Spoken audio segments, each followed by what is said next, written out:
Dengar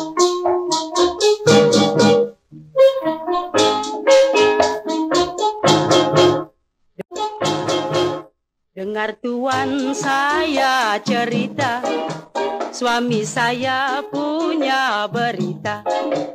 Dia sayang, saya pun cinta. Assalamualaikum dan hai kepada semua pendengar. Kembali lagi dalam Sembang Rasa Budak Tourism. Segmen santai untuk kita sembang pasal makanan Malaysia tradisional yang penuh rasa dan penuh budaya. Saya Aini Najiha atau Jiha, host korang untuk episod kali ini. Tapi saya tidak berseorangan. Saya ditemani oleh seorang lagi panelis yang katanya kaki laut kampung Tegar. Di sebelah kanan saya ini. Siapa nama? Hai Jiha, hai semua pendengar. Okey, nama saya Siti Nursyaidah. Boleh panggil saya Syida je. Wow, dengan introduction tadi pun dah buatkan saya rasa terliur dah daripada awal. Tapi betul lah, kalau bab-bab laut kampung ni serah dekat saya je. Sebab memang dah jadi kegemaran daripada kecil lagi. Sebelum kita sembang lebih panjang tentang pasal laut kampung ni kan, saya nak tanya Syida sikit lah. Syida ni asal mana sebenarnya? Okay, saya asal daripada Kota Baru Kelantan, di mana dekat sana memang kata syurga makanan tradisional lah. Daripada nasi belauk, singgang sampai ke budu pun ada pelbagai versi. Jadi tak hairanlah kalau saya tak boleh hidup tanpa nasi putih dan lauk kampung. Patutlah. Orang Kelantan ni memang terkenal dengan makanan penuh rasa dan air tangan tradisional. Jadi sesuai sangat untuk topik kita pada hari ini, iaitu nasi putih dan lauk kampung, simple tapi bahagia. Baiklah, kalau kita fikir balik, nasi putih ni nampak je biasa kan? Tapi sebenarnya ada makna yang besar dalam budaya makan orang Melayu. Betul tu Jiha. Jadi nasi putih ni boleh dikatakan lambang kesyukuran dan kesederhanaan. Kalau nak tahu dulu orang kampung-kampung makan apa yang ada je. Macam ikan goreng, sambal belacan, sayur pucuk ubi. Tapi mereka tetap rasa cukup dan bersyukur. Mak saya selalu cakap tau Jiha, kalau ada nasi panas makan dengan lauk budu pun dah rasa bahagia, dah sedap dah. Betul sangat tu Syida. Dan menariknya, nasi putih ni juga selalu ada masa kenduri, majlis-majlis yang buat makan-makan, majlis doa selamat, potluck ke. Sebabnya nasi putih ni sangat sesuai dengan semua jenis lauk. Itulah, nasi putih ni boleh dikatakan teman sejati semua lauk. Boleh campurkan dengan sambal belacan, masak lemak, kari, singgang, semua ngam. Betul. Sekarang ni pun saya perasan lauk kampung ni dah jadi trending balik. Ramai orang muda suka makan dekat kedai yang jual set nasi lauk kampung. Betul. Sekarang restoran pun ada dah pandai gaya hidangan. Ada yang letak atas daun pisang, ada ayam goreng berempah, sambal belacan, telur dadar, gebu dan ulam segar. Walaupun nampak simple, tapi vibe dia rasa macam balik kampung. Saya pun pernah nampak restoran yang gunakan nama nostalgia, macam Dapur Tok Wan, Selera Kampung Bahagia. Semua nak bagi feel rasa macam makan dekat rumah nenek.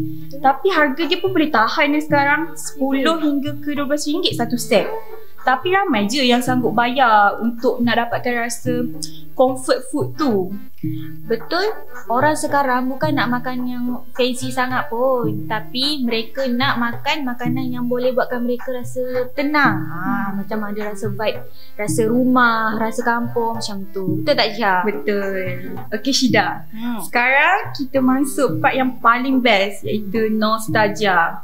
Syida mesti ada kan kenangan yang kelakar ke dengan lauk kampung ni. Boleh kongsikan sedikit? Ada. Dulu masa kecil-kecil saya nak tolong mak saya goreng ikan keli. Tapi disebabkan saya ditakut dengan minyak panas, saya terbalik ikan keli tu dari jauh sampai melantun keluar dari kuali, terus jatuh dekat lantai. Terus mak saya pun jerit lah, Syida, mu nak goreng ikan kau, mu nak main bola. Kelakar betul.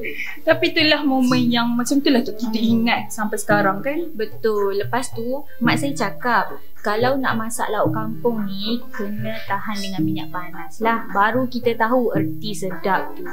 Jadi sejak tu saya belajar masak betul-betul. Sebab apa? Sebab saya malu ikan saya dulu terbang bebas dalam dapur.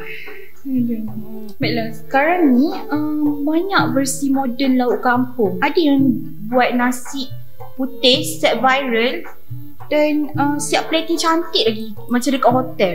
Ya, ada yang campur telur separuh masak, sayur salad, siap jadikan sambal hijau style barat lagi. Tapi kan Ziha, bagi saya yang klasik tetap nombor 1. Nasi panas, sambal belacan, ikan goreng garing, ulam timun dan dudu sikit tu pun dah rasa bahagia. Setuju. Kadang makanan yang paling simple ni lah yang buat kita rasa paling hilir. Suap je nasi panas dalam mulut, rasa tenang. Jadi kesimpulannya, nasi putih dan lauk kampung ni bukan sekadar makanan biasa, tapi simbol kesyukuran, kesederhanaan dan kebahagiaan sejati. Betul tu. Makanan ni ajar kita erti cukup dengan yang sederhana. Tak perlu yang mahal-mahal pun. Janji sedap, ikhlas dan dikongsi dengan orang yang tersayang. Betul tu Syida. Jadi kita telah pun sampai ke penghujungnya. Terima kasih Syida sebab join sembang untuk kali ni. Untuk semua pendengar Sembang Rasa Budak Tourism, jangan lupa lepas ni kalau makan nasi putih tu, nasi putih dalam kampung, hargailah rasa dan makna di sebaliknya. Jumpa lagi dalam episod seterusnya, masih dengan cerita budaya dan rasa dari hati budak tourism. Assalamualaikum. Bye-bye. Assalamualaikum, saya Mira dari podcast Sembang Rasa Budak Tourism. Okey, dengan saya sekarang, cik nama apa? Mukris. Okey, apakah lauk kampung yang jarang dijumpai sekarang menurut encik? Kalau menurut saya lah, masakan kampung ataupun lauk yang susah dijumpai ni bukan ikut waktu sebenarnya, tapi ikut kat mana kita berada waktu tu. Macam sekarang saya berada di negeri Terengganu, lauk yang susah saya nak jumpa adalah masak lemak cili api yang betul-betul pedas macam saya selalu jumpa kat kampung. Okey, soalan kedua. Menurut encik, apakah maksud sebenar masakan kampung? Baiklah, menurut saya, maksud sebenar masakan kampung adalah masakan yang simple, yang mudah, tetapi bila kita makan masakan tu, kita dapat teringat ataupun rindu kat kampung halaman kita. Itulah bagi saya. Okey, itu saja. Thank you. Hai, Assalamualaikum. Kembali lagi bersama saya Mira dari podcast Sembang Rasa Budak Tourism. Okey, bersama saya sekarang Saya Nafitra Mira binti Muhammad Syairul. okey, nak tanya beberapa soalan boleh? Boleh. Okey. Kalau bagi awak, bagi cik, kalau untuk nasi putih, lauk kampung apa yang wajib ada? Bagi saya, kalau nasi putih, lauk apa yang wajib ada ialah sambal tempoyak, ulam, and ikan goreng. Benda tu macam the best combination kalau makan dengan nasi putih. Sedapnya. Okey, itu sahaja daripada saya dan Fitria. Terima kasih. Kembali lagi bersama saya Mira dari Sembang Rasa Budak Tourism. Dengan saya sekarang pada pendapat encik, lauk kampung apa yang encik paling suka? Asam pedas tempoyak, ikan bau, Lagi tu je. ikan pinggang. Ikan singgang, okey. Dengan budu. Okey. Lepas tu, yang kedua. Encik rasa kenapa orang masih sukakan lauk kampung padahal banyak je makanan moden kat luar? Menambah selera lauk tu. Betul. Tambah selera juga. Lagi? Tekok orang kampung tu duk sesuai dengan lauk moden. Betul. Okey, itu saja dari kami. Terima kasih.